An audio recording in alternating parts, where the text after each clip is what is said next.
Good morning, student. Today we're going to start with a new chapter, that is Map Our Guides. A map is a drawing of the earth on a flat surface like paper, cardboard, or wood. It can be folded, rolled, and even put into a bag or keep it as a book. Maps can be drawn to show the whole world or even a very small part of it. Maps may be of continents, countries, cities, or even of a neighborhood. Now you have read about what is globe in the previous chapter. Now we will read about the limitations of a globe. A globe occupies a lot of space. It is not easy to carry a globe from one place to another, where we can carry the map from one place to another very easily, and it does not occupy a lot of space. It cannot show detailed information, but map shows detailed information. Because of these limitations, a map is drawn on a flat surface. A map can overcome all these difficulties and shortcomings. In comparison to a globe, map give more specific and detailed information. Map shows locations and features like types of land, natural resources, agricultural and industrial resources, about climatic condition, population distribution and densities, places of tourist interest, roadways, railway routes, etc., which cannot be seen in a globe. So we can even enlarge the features of a small area and show them clearly on a map. A book which contains map is called an atlas book. So a book which contains map is called an atlas. Do you know the name Atlas has been derived from a Greek mythology who held up the world on his shoulders. Okay, who held up the world on his shoulder. So that's why, as map is covering the whole of the world, an atlas book contains all types of map. So it has been named by a giant in a Greek mythology who held up the world on his shoulder. Now we'll write about the types of maps. There are many types of maps, like political maps, physical maps, thematic maps, rainfall map, population map, crop grown maps. So these are the varieties of maps which we have. Suppose the political map is a map showing different continents, countries, states, cities, towns, etc. in any given area. Physical map, those maps which shows physical features such as mountains, rivers, plain, etc. are called physical map. Thematic maps are those maps which focuses on a specific information or theme.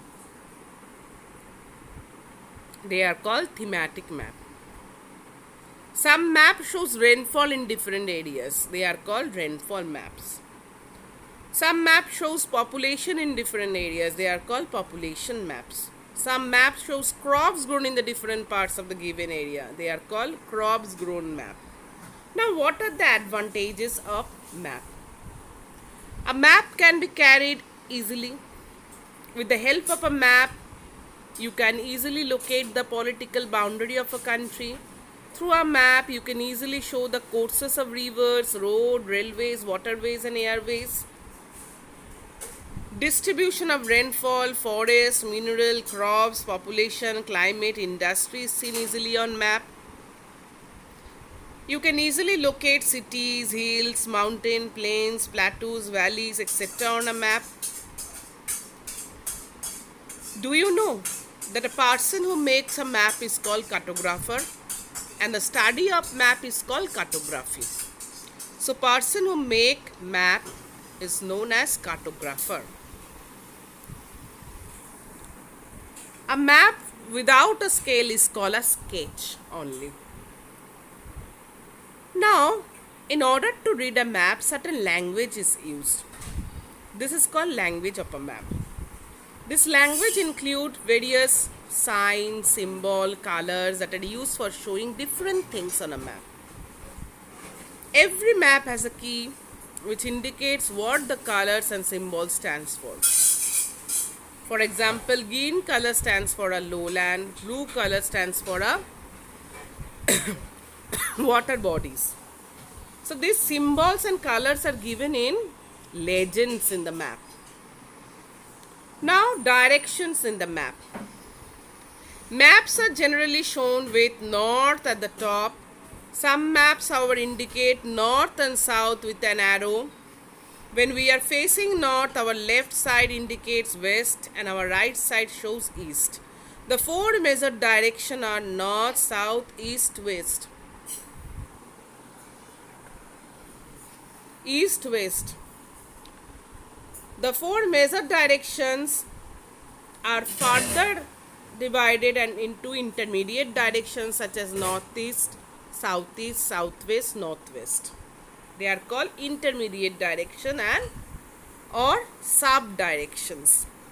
Between north and northeast lies the northeast. Between north and west lies the northwest. Between south and east lies the southeast. Between south and west lies the southwest, like that. A scale in a map is very important thing. A scale is the ratio between the map distance and the ground distance.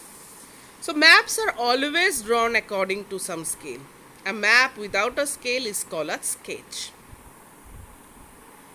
If on a map the scale state 1 centimeter equals to 100 kilometer, that means 1 centimeter on the map represents 100 kilometer on the ground or earth. Now, various signs and symbols that are used in map. There are many different features on land such as temples, mosques, church, roads, capitals, cities, river, railway lines, etc. It is not possible to draw them on a map. The standard signs and symbols are used for showing them. See, the various signs and symbols have been given. Sign for the international boundary, district boundary, state boundary. They are different. Okay. Then the capital of a country, headquarters of a state, sea route, metal road, unmetal road, bridge, streams, dams, well and tank, railway, fort, temple, church, mosques, brush and shrubs, forest, etc.